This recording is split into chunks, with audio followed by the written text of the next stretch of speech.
പ്രിയ കൂട്ടുകാരെ, medical equipment technician കോഴ്സിൻ്റെ മൂന്നാമത്തെ യൂണിറ്റായ fundamentals of digital technology, computer systems and their application in biomedical field എന്നതിനെക്കുറിച്ചാണ് ഈ വീഡിയോയിൽ നമ്മൾ ചർച്ച ചെയ്യുന്നത്. Embedded systems, Arduino Uno boards, hospital information system, electronic medical records, patient monitoring, telemedicine, internet of things അഥവാ IoT തുടങ്ങിയവയെ ഒന്ന് പരിചയപ്പെടലാണ് ഈ യൂണിറ്റിൻ്റെ പ്രധാന ഉള്ളടക്കം. ആദ്യമായി നമുക്ക് എംബഡഡ് സിസ്റ്റത്തെ ഒന്ന് പരിചയപ്പെടാം. കമ്പ്യൂട്ടർ അല്ലെങ്കിൽ ലാപ്ടോപ്പ് ഉപയോഗിക്കാത്തവരായി നമ്മുടെ കൂട്ടത്തിൽ ആരും തന്നെയില്ല. ഒരു എംബഡഡ് സിസ്റ്റവും കമ്പ്യൂട്ടറും തമ്മിലുള്ള പ്രധാനപ്പെട്ട വ്യത്യാസം എന്താണെന്ന് നമുക്ക് നോക്കാം. ഒരു കമ്പ്യൂട്ടർ അല്ലെങ്കിൽ ലാപ്ടോപ്പ് ഒരു പ്രത്യേക തരം ജോലി മാത്രമേ ചെയ്യൂ എന്ന് നമുക്ക് പറയാൻ പറ്റില്ല. കാരണം ഏത് തരം ജോലി വേണമെങ്കിലും കമ്പ്യൂട്ടറിനെ കൊണ്ട് അല്ലെങ്കിൽ ലാപ്ടോപ്പിനെ കൊണ്ട് ചെയ്യിപ്പിക്കാൻ സാധിക്കും. അതിനു വേണ്ടിയുള്ള ഒരു പ്രോഗ്രാം അല്ലെങ്കിൽ ഒരു ആപ്ലിക്കേഷൻ അല്ലെങ്കിൽ ഒരു സോഫ്റ്റ്വെയർ ഇൻസ്റ്റാൾ ചെയ്താൽ മതി എന്ന് മാത്രം. എന്നാൽ എംബഡഡ് സിസ്റ്റം ഒരു പ്രത്യേക ജോലി ചെയ്യാൻ വേണ്ടി മാത്രം ഡിസൈൻ ചെയ്ത കമ്പ്യൂട്ടറാണ്. അതായത് ഒരു കമ്പ്യൂട്ടറിനെ പോലെ പുതിയൊരു സോഫ്റ്റ്വെയർ ഇൻസ്റ്റാൾ ചെയ്ത് മറ്റൊരു ഫംഗ്ഷൻ ഈ എംബഡഡ് സിസ്റ്റം കൊണ്ട് ചെയ്യാൻ സാധിക്കില്ല. അതുമാത്രമല്ല, ഒരു കമ്പ്യൂട്ടർ നമ്മൾ ഉപയോഗിക്കുന്ന സമയത്ത് അതിൻ്റേതായ കോംപ്ലക്സിറ്റി ഉണ്ട്. അതായത് സോഫ്റ്റ്വെയർ ഇൻസ്റ്റാൾ ചെയ്യണം, ഏതെങ്കിലും ഇൻസ്ട്രുമെൻ്റ് കണക്ട് ചെയ്യുന്ന സമയത്ത് അതിനുണ്ട് ഡ്രൈവേഴ്സ് ഇൻസ്റ്റാൾ ചെയ്യണം, അങ്ങനെ ഒരുപാട് കോംപ്ലക്സിറ്റി ഉണ്ട്. എന്നാൽ ഒരു എംബഡഡ് സിസ്റ്റത്തിനെ സംബന്ധിച്ച് നോക്കുന്ന സമയത്ത് ഈ കോംപ്ലക്സിറ്റി എല്ലാം ഹിഡൻ ആണ്. എന്ന് പറഞ്ഞാൽ ഒരു യൂസറിന് ഒരിക്കലും ആ കോംപ്ലക്സിറ്റിയെക്കുറിച്ച് ചിന്തിക്കേണ്ട കാര്യമേ ഇല്ല. ഉദാഹരണത്തിന് ഒരു ഡിജിറ്റൽ ക്യാമറ എടുക്കാം. ഇവിടെ ഒരു ഡിജിറ്റൽ ക്യാമറ മറ്റൊരു സോഫ്റ്റ്വെയർ ഇൻസ്റ്റാൾ ചെയ്ത് വേറെ ഏതെങ്കിലും ഒരു ഫംഗ്ഷന് വേണ്ടി ഉപയോഗിക്കാൻ നമുക്കൊരിക്കലും സാധിക്കില്ല. ഉദാഹരണത്തിന് ഒരു മൊബൈൽ കോൾ ചെയ്യാനോ അല്ലെങ്കിൽ ഏതെങ്കിലും ഒരു വേർഡ് ഡോക്യുമെൻ്റ് എഡിറ്റ് ചെയ്യാനോ ഒരിക്കലും ഒരു ഡിജിറ്റൽ ക്യാമറ ഉപയോഗിക്കാൻ സാധിക്കില്ല. നേരെ മറിച്ച് ഒരു ഫോട്ടോ എടുക്കാം അല്ലെങ്കിൽ വീഡിയോ ഷൂട്ട് ചെയ്യാം. ഇത് മാത്രമാണ് ഇതിൻ്റെ ഫംഗ്ഷൻ. ഇതാണ് എംബഡഡ് സിസ്റ്റത്തിൻ്റെ ഒരു പ്രധാനപ്പെട്ട പ്രത്യേകത. മറ്റൊരു പ്രത്യേകത, യൂസർ ഒരിക്കലും ഇതിൻ്റെ അകത്ത് നടക്കുന്ന ഒരു പ്രവർത്തനത്തെക്കുറിച്ചും ബോദർ ചെയ്യേണ്ടതില്ല. ഇതിൻ്റെ കോംപ്ലക്സിറ്റി ഹിഡൻ ആണെന്നുള്ളതാണ്. അതായത് ഒരു ക്യാമറ ഉപയോഗിക്കുന്നതിന് വേണ്ടി യൂസർ ക്യാമറ ഓൺ ചെയ്യുന്നു, LCD സ്ക്രീനിൽ നോക്കുന്നു, ഫ്രെയിം ഓക്കെ ആയതിനു ശേഷം ക്ലിക്ക് ചെയ്യുന്നു. അപ്പോൾ ഇത്ര കോംപ്ലിക്കേറ്റഡ് പ്രോസസ്സാണ് യഥാർത്ഥത്തിൽ അതിനകത്ത് നടന്നുകൊണ്ടിരിക്കുന്നത്. പക്ഷേ യൂസറിന് അതിനെക്കുറിച്ചൊന്നും അറിയേണ്ടതില്ല, അല്ലെങ്കിൽ ആ കോംപ്ലക്സിറ്റി എപ്പോഴും യൂസറിന് ഹിഡൻ ആണ് എന്നുള്ളതാണ് ഇതിൻ്റെ പ്രത്യേകത. മറ്റൊരു പ്രത്യേകത, ഈ എംബഡഡ് സിസ്റ്റം ഓപ്പറേറ്റ് ചെയ്യുന്നതിനാവശ്യമായ എന്തെല്ലാം സോഫ്റ്റ്വെയറുകളുണ്ടോ അത് മുഴുവൻ ഈ എംബഡഡ് സിസ്റ്റത്തിനകത്ത് ഉൾക്കൊള്ളിച്ചിട്ടുണ്ട് എന്നുള്ളതാണ്. അതുകൊണ്ട് തന്നെയാണ് ഇതിനെ നമ്മൾ എംബഡഡ് സിസ്റ്റം എന്ന പേര് വിളിക്കുന്നത്. ചുരുക്കി പറഞ്ഞാൽ, ഒരു പ്രത്യേക ജോലി ചെയ്യുന്നതിന് വേണ്ടി ഒരു വലിയൊരു സിസ്റ്റത്തിൻ്റെ ഭാഗമായോ അല്ലെങ്കിൽ ഒരു ഇൻഡിപെൻഡൻറ്റ് സിസ്റ്റമായോ ഡിസൈൻ ചെയ്തിട്ടുള്ള micro processor based computer hardware system along with the software, ഇതിനെയാണ് നമ്മൾ ഒരു എംബഡഡ് സിസ്റ്റം എന്ന് വിളിക്കുന്നത്. Equipment manufacturing unit, domestic appliances, audio visual equipment, gaming devices, telecommunication, medical devices, vehicles, motion sensors, ഇവിടെ എല്ലാം നമ്മൾ എംബഡഡ് സിസ്റ്റം ഉപയോഗിച്ച് വരുന്നുണ്ട്. ഒരു എംബഡഡ് സിസ്റ്റത്തിന് പ്രധാനമായും 3 കമ്പോണൻസ് ആണുള്ളത്. 1 hardware, 2 software programme, 3 real time operating system അഥവാ RTOS.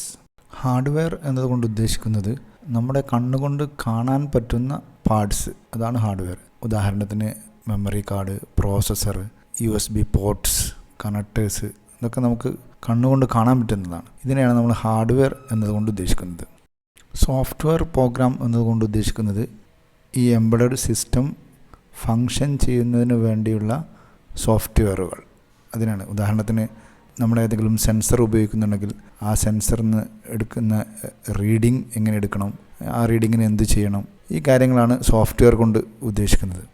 മൂന്നാമത്തെ കമ്പോണൻറ്റ് RTOS ആണ്, അതായത് റിയൽ ടൈം ഓപ്പറേറ്റിംഗ് സിസ്റ്റം. RTOSൻ്റെ ഫംഗ്ഷൻ യഥാർത്ഥത്തിൽ ഹാർഡ്വെയറിനെയും സോഫ്റ്റ്വെയറിനെയും ഒരുമിച്ച് കോർഡിനേറ്റ് ചെയ്ത് ആ പ്രത്യേക ഫംഗ്ഷൻ ചെയ്യിപ്പിക്കുക എന്നതാണ്. ഒരു എംബഡഡ് സിസ്റ്റത്തിൻ്റെ ബേസിക് ബ്ലോക്ക് ഡയഗ്രമാണ് നിങ്ങളിപ്പോൾ സ്ക്രീനിൽ കാണുന്നത്. ഇതിൽ ഓരോ ബ്ലോക്കും എന്താണെന്ന് നമുക്ക് നോക്കാം. ഒന്നാമത്തേത് സെൻസർ. ഇതിൻ്റെ ഫംഗ്ഷൻ ഒരു ഫിസിക്കൽ ക്വാണ്ടിറ്റി അളക്കുന്നതിലും അതേപോലെ അത് ഇലക്ട്രിക്കൽ സിഗ്നൽസായിട്ട് കൺവേർട്ട് ചെയ്യുന്നതിനും വേണ്ടിയാണ്. ഉദാഹരണത്തിന് ടെമ്പറേച്ചർ സെൻസർ ടെമ്പറേച്ചറിനെ സെൻസ് ചെയ്ത് ഇലക്ട്രിക്കൽ സിഗ്നലായി കൺവേർട്ട് ചെയ്യുന്നു. രണ്ടാമത്തെ ബ്ലോക്ക് അനലോഗ് ടു ഡിജിറ്റൽ കൺവേർട്ടറാണ്. എ ടു ഡി കൺവേർട്ടർ സെൻസറിൽ നിന്നുള്ള അനലോഗ് സിഗ്നലിനെ ഡിജിറ്റൽ സിഗ്നലായിട്ട് കൺവേർട്ട് ചെയ്യുന്നു. മൂന്നാമത്തേത് മെമ്മറി ഉപയോഗിക്കുന്നത് ഈ സെൻസറിൽ നിന്ന് വരുന്ന ഡാറ്റകളും അതേപോലെ പ്രോസസ്സ് കഴിഞ്ഞ അല്ലെങ്കിൽ മെഷർമെൻറ്റ് നടത്തിയ ഡാറ്റയും അതുമായി ബന്ധപ്പെട്ട് എന്തെല്ലാം ഡാറ്റകളുണ്ടോ ആ ഡാറ്റകൾ മുഴുവൻ സ്റ്റോർ ചെയ്യുന്നതിനാണ് മെമ്മറി ഉപയോഗിക്കുന്നത്. നാലാമത്തെ ബ്ലോക്കാണ് പ്രോസസ്സർ ആൻഡ് ASICs. പ്രോസസ്സർ ഈ ഡാറ്റ നേരത്തെ പറഞ്ഞ ഡാറ്റ മെഷർ ചെയ്ത ഡാറ്റയെ പ്രോസസ്സ് ചെയ്തതിന് ശേഷം മെമ്മറിയിലേക്ക് കൊടുക്കുന്നു. ASIC അഥവാ ആപ്ലിക്കേഷൻ സ്പെസിഫിക് ഇൻ്റഗ്രേറ്റഡ് സർക്യൂട്ട് എന്നതുകൊണ്ട് ഉദ്ദേശിക്കുന്നത് സ്പെഷ്യൽ ഫങ്ഷൻസ് ചെയ്യുന്നതിന് വേണ്ടി ഡിസൈൻ ചെയ്ത ICകളാണ്. അതായത് എന്തിനു വേണ്ടിയാണോ ഒരു എംബഡഡ് സിസ്റ്റം നമ്മൾ ഉപയോഗിക്കുന്നത് ആ ഫങ്ഷൻ ചെയ്യുന്നതിന് വേണ്ടി സ്പെഷ്യലായിട്ട് ഡിസൈൻ ചെയ്ത ICകളാണ് ആപ്ലിക്കേഷൻ സ്പെസിഫിക് ഇൻ്റഗ്രേറ്റഡ് സർക്യൂട്ട്സ്. അടുത്തത് ഡിജിറ്റൽ ടു അനലോഗ് കൺവേർട്ടറാണ്. എന്നതുകൊണ്ട് ഉദ്ദേശിക്കുന്നത് നേരത്തെ നമ്മൾ അനലോഗ് ടു ഡിജിറ്റൽ കൺവേർട്ടർ വഴി അനലോഗ് സിഗ്നലിനെ ഡിജിറ്റലായി കൺവേർട്ട് ചെയ്തിരുന്നു. അതിനെയാണ് നമ്മൾ പ്രോസസ്സ് ചെയ്തത്. ഈ പ്രോസസ്സ് ചെയ്ത ഡിജിറ്റൽ സിഗ്നൽസിനെ വീണ്ടും അനലോഗ് സിഗ്നൽസ് ആയിട്ട് കൺവേർട്ട് ചെയ്യുന്നതിന് വേണ്ടിയാണ് D2A കൺവേർട്ടർ അല്ലെങ്കിൽ ഡിജിറ്റൽ ടു അനലോഗ് കൺവേർട്ടർ ഉപയോഗിക്കുന്നത്. അടുത്ത block actuator or output devices ആണ്.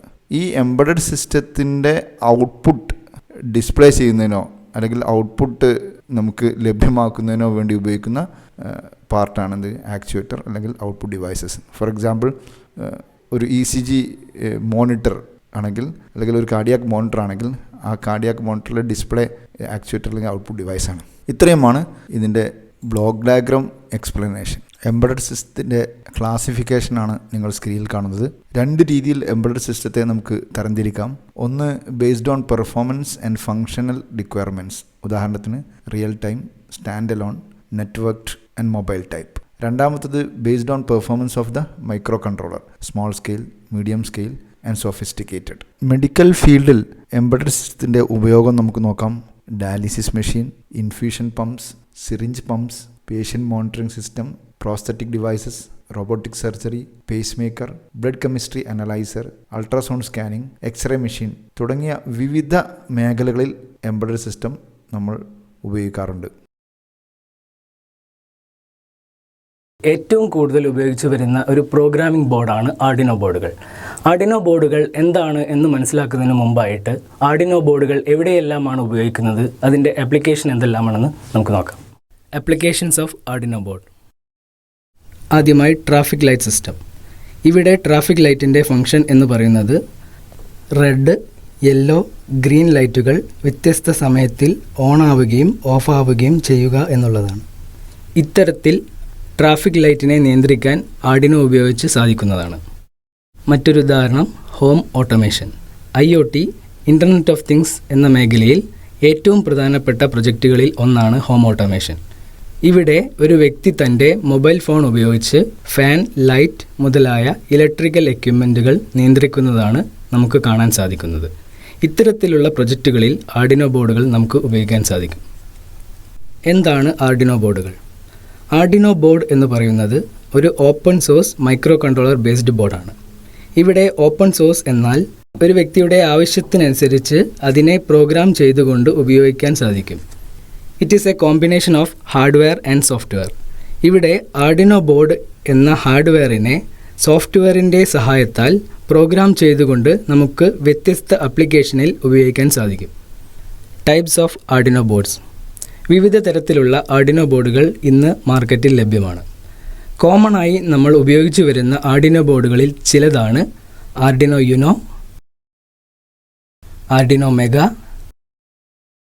Arduino mini, Arduino micro.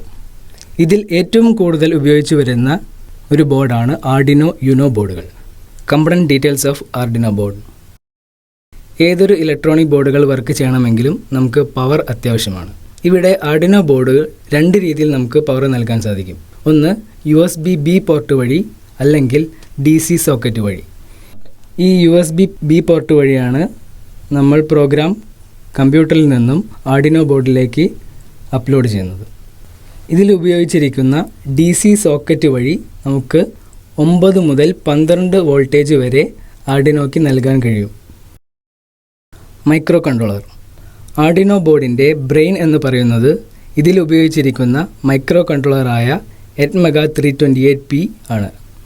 നമ്മൾ എഴുതുന്ന പ്രോഗ്രാമുകൾ സ്റ്റോർ ചെയ്യുന്നതും നമ്മുടെ പ്രൊജക്റ്റിനെ നിയന്ത്രിക്കുന്നതും ഈ മൈക്രോ കൺട്രോളറാണ്. അടുത്തതായി ആർഡിനോയുടെ പിന്നുകളെക്കുറിച്ച് നമുക്ക് പരിചയപ്പെടാം. അതിലാദ്യം ഡിജിറ്റൽ IO പിൻ. 0 മുതൽ 13 വരെയുള്ള പിന്നുകളെയാണ് ഡിജിറ്റൽ IO പിന്നുകൾ എന്ന് പറയുന്നത്. ഇവിടെ നമുക്ക് സെൻസറുകളായ PIR സെൻസർ, അൾട്രാസോണിക് സെൻസർ എന്നിവ നമുക്ക് കണക്ട് ചെയ്യാൻ സാധിക്കുന്നതാണ്. ഡിജിറ്റൽ IO പിന്നുകൾ ഒരു മൾട്ടി ഫങ്ഷൻ പിന്നുകളാണ്. ഇതിൽ 0, 1 എന്നീ പിന്നുകൾ നമുക്ക് സീരിയൽ കമ്മ്യൂണിക്കേഷന് വേണ്ടി ഉപയോഗിക്കാൻ കഴിയും. 3, 5, 6, 9, 10, 11 എന്നീ പിന്നുകൾ നമുക്ക് PWM പിന്നുകളായിട്ട് ഉപയോഗിക്കാൻ സാധിക്കുന്നതാണ്. ഇത്തരത്തിൽ PWM പൾസ് ഉപയോഗിച്ച് നമുക്ക് DC മോട്ടറിൻ്റെ സ്പീഡ് നമുക്ക് കൺട്രോൾ ചെയ്യാൻ സാധിക്കുന്നതാണ്. അടുത്തതായി അനലോഗ് പിൻ.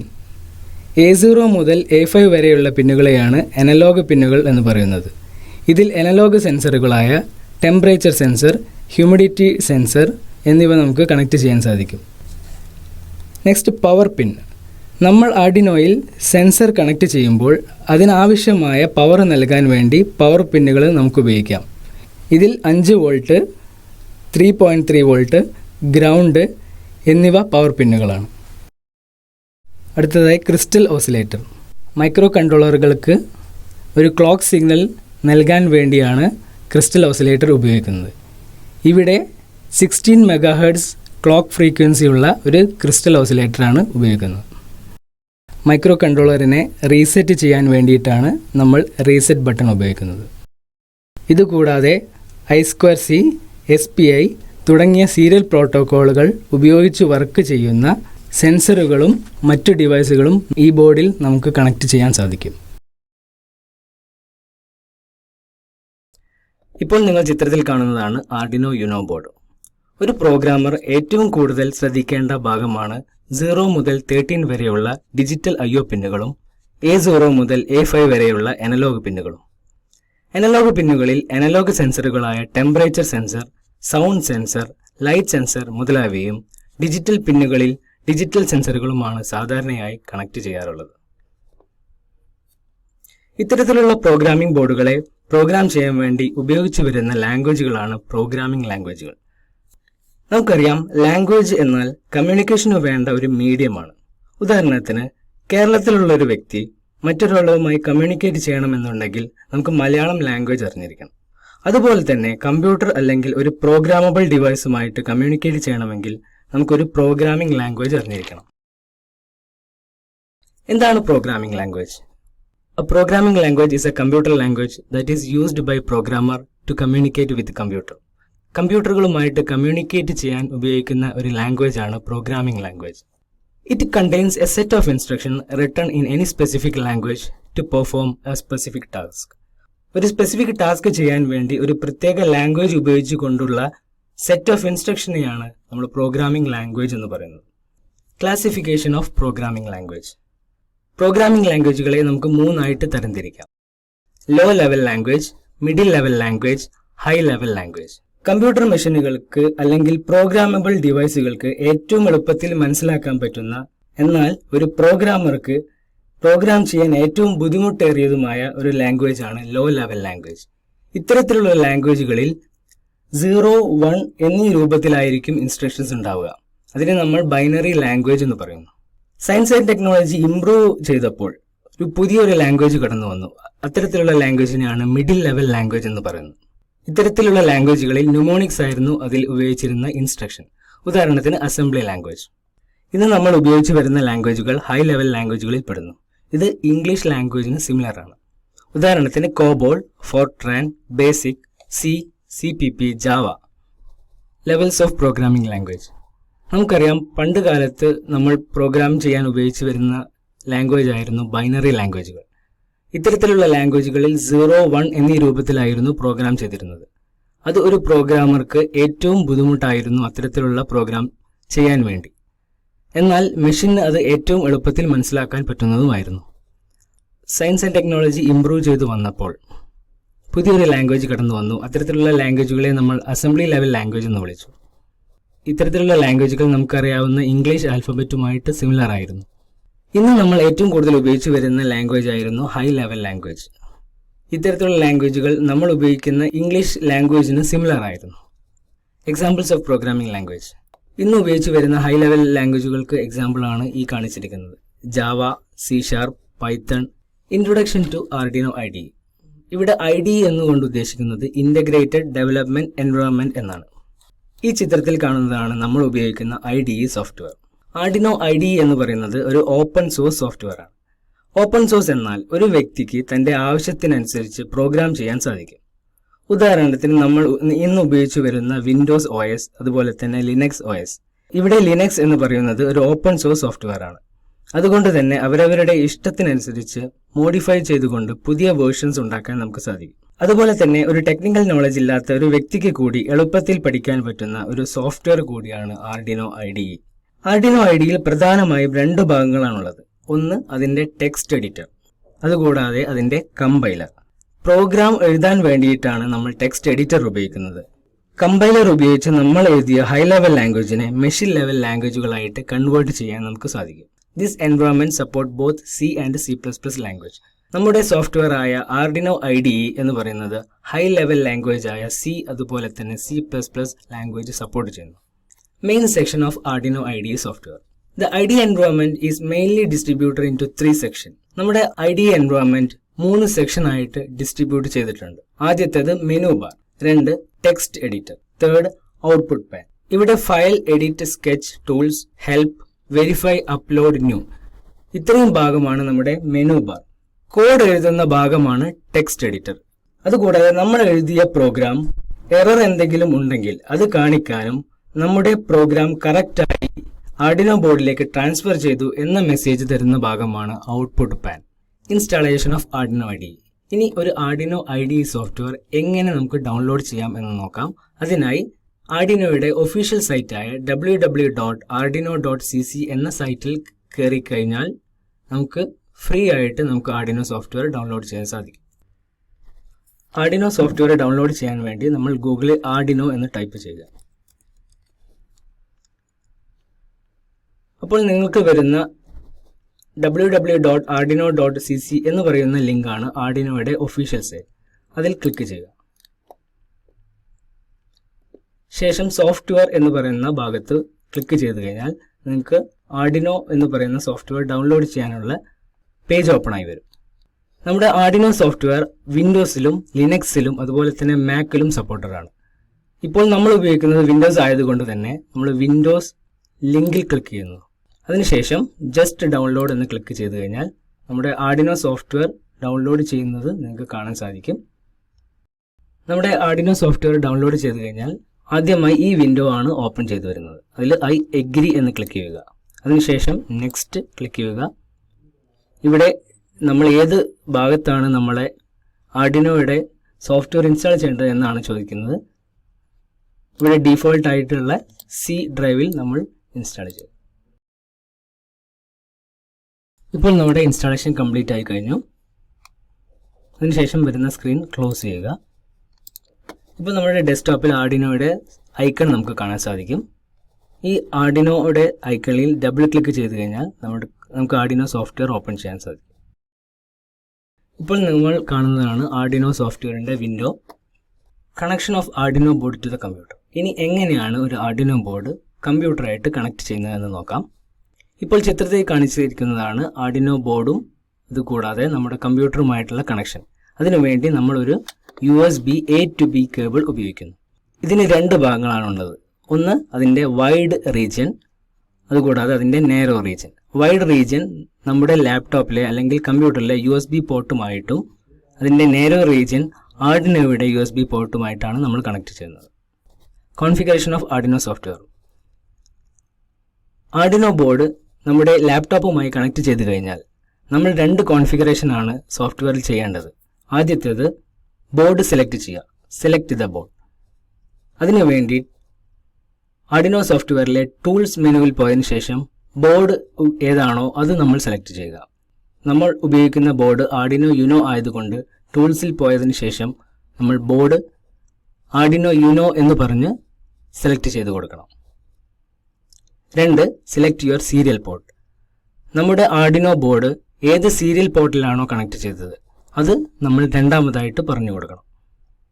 അതിനുവേണ്ടി go to tools and select the serial port. ഇപ്പോൾ ബോർഡ് സെലക്ട് ചെയ്തതാണ് ഈ പിക്ചറിൽ കാണുന്നത്. അതിനുവേണ്ടി ടൂൾസ് മെനുവിൽ ക്ലിക്ക് ചെയ്തതിന് ശേഷം ബോർഡ് ക്ലിക്ക് ചെയ്യുക. അതിനുശേഷം നമ്മൾ ഉപയോഗിക്കുന്ന ബോർഡ് ആർഡിനോ യുനോ ആയതുകൊണ്ട് തന്നെ ആർഡിനോ യുനോ എന്ന് ക്ലിക്ക് ചെയ്യുക. അടുത്ത കോൺഫിഗറേഷൻ സീരിയൽ പോർട്ട് സെലക്ട് ചെയ്യുക എന്നുള്ളതാണ്. അതിനുവേണ്ടി ടൂൾസിൽ പോകുക, സീരിയൽ പോർട്ട് ക്ലിക്ക് ചെയ്യുക. നമ്മുടെ ആർഡിനോ ഏത് സീരിയൽ പോർട്ടിലാണോ കണക്ട് ചെയ്തത് അത് നമ്മൾ സെലക്ട് ചെയ്യുക. ഈ സ്ലൈഡിൽ കാണിച്ചിരിക്കുന്നത് ഒരു ഓൺലൈൻ ലേണിംഗിനെ കുറിച്ചുള്ള ആർട്ടിക്കിളാണ്. ഇവിടെ ഒരു എസ്സേ എഴുതുമ്പോൾ നമ്മൾ ശ്രദ്ധിക്കേണ്ടത് നമ്മൾ ഒരു പാരഗ്രാഫ് ആയിട്ടാണ് നമ്മൾ നോർമലി എസ്സേ എഴുതാറ്. ഇത് ഒരു എസ്സേയുടെ റൂളാണ്. അതുകൂടാതെ നമ്മൾ അവിടെ എവിടെയായി ഫുൾ സ്റ്റോപ്പ് ഇടുന്നു, അതുകൂടാതെ കോമ ഇടുന്നു. ഇതെല്ലാം ഒരു എസ്സേയുടെ റൂളാണ്. അതുപോലെ തന്നെ നമ്മൾ ഒരു പ്രോഗ്രാം ചെയ്യുമ്പോൾ നമ്മൾ ശ്രദ്ധിക്കേണ്ട കുറച്ച് പ്രധാന ഭാഗങ്ങളാണ് അതിൻ്റെ സ്ട്രക്ചർ എന്നുള്ളത്. അപ്പോൾ നമ്മുടെ പ്രോഗ്രാമിനും അതുപോലെ തന്നെ ഒരു സ്ട്രക്ചറുണ്ട്. അതിനെയാണ് നമ്മൾ പറയുന്നത് അതിൻ്റെ സിൻടാക്സ് എന്ന് പറയുന്നത്. അപ്പോൾ നമ്മുടെ ആർഡിനോ IDE എന്ന് പറയുന്ന സോഫ്റ്റ്വെയറിൽ 2 കാര്യങ്ങളാണ് നിങ്ങൾക്ക് ആദ്യം കാണാൻ സാധിക്കുക. ഒന്ന് വോയിഡ് സെറ്റപ്പ് എന്നുള്ളത്, 2 വോയിഡ് ലൂപ്പ് എന്നുള്ളത്. വോയിഡ് സെറ്റപ്പ് അഥവാ അതുകൂടാതെ വോയിഡ് ലൂപ്പ് എന്നുള്ളത് അതിൻ്റെ ഫംഗ്ഷൻ എന്ന് പറയും. അപ്പോൾ ഇമ്പോർട്ടൻറ്റ് ഫംഗ്ഷൻസ് ഏതൊക്കെയാണെന്ന് നമുക്ക് നോക്കാം. Software structure consist of 2 main function. First one is the setup function and second one is the loop function. The setup function is called when a sketch starts and it is used to initialize the variable, pin modes, start using libraries, etc. The setup function will only run once after each power up or reset of the Arduino board. ഒരു setup function ചെയ്യുന്നത് നമ്മൾ ബോർഡിൽ connect ചെയ്ത കമ്പോണൻസുകൾ ഏത് പോർട്ടിലാണ് നമ്മൾ connect ചെയ്തത് എന്ന് സൂചിപ്പിക്കുന്നതാണ് ഒരു സെറ്റപ്പ് ഫംഗ്ഷൻ എന്നുള്ളത്. അത്തരം കാര്യങ്ങളാണ് നമ്മൾ സെറ്റപ്പ് ഫംഗ്ഷന്റെ ഉള്ളിൽ നമ്മൾ എഴുതുന്നത്. അതുകൂടാതെ ലൂപ്പ് ഫംഗ്ഷൻ പ്രോഗ്രാം എങ്ങനെ ആ ഒരു സർക്യൂട്ട് എങ്ങനെ വർക്ക് ചെയ്യണം എന്നുള്ളതാണ് ലൂപ്പ് ഫംഗ്ഷനിൽ നമ്മൾ എഴുതുന്നത്. ഇപ്പോൾ നിങ്ങൾ പിക്ചറിൽ കാണുന്നതാണ് ഒരു LED ബ്ലിങ്ക് ചെയ്യാൻ വേണ്ടി നമ്മൾ കണക്ട് ചെയ്യുന്ന ഒരു സർക്യൂട്ട്. അതിനുവേണ്ടി നമുക്ക് 0 മുതൽ 13 വരെയുള്ള ഏത് പിന്ന് വേണമെങ്കിലും നമുക്ക് ഉപയോഗിക്കാൻ സാധിക്കും.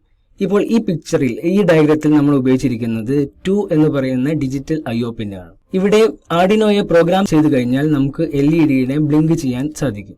ഇനി ഈ LEDനെ ബ്ലിങ്ക് ചെയ്യിക്കാൻ വേണ്ടി നമ്മൾ ഒരു ഹൈ വോൾട്ടേജ് റൈറ്റ് ചെയ്യുകയും ഒരു ലോ വോൾട്ടേജ് റൈറ്റ് ചെയ്യുകയുമാണ് ചെയ്യുന്നത്. So now let's write our first code. നമ്മുടെ ആദ്യത്തെ പ്രോഗ്രാം എങ്ങനെയാണ് എഴുതുക എന്ന് നമുക്ക് നോക്കാം.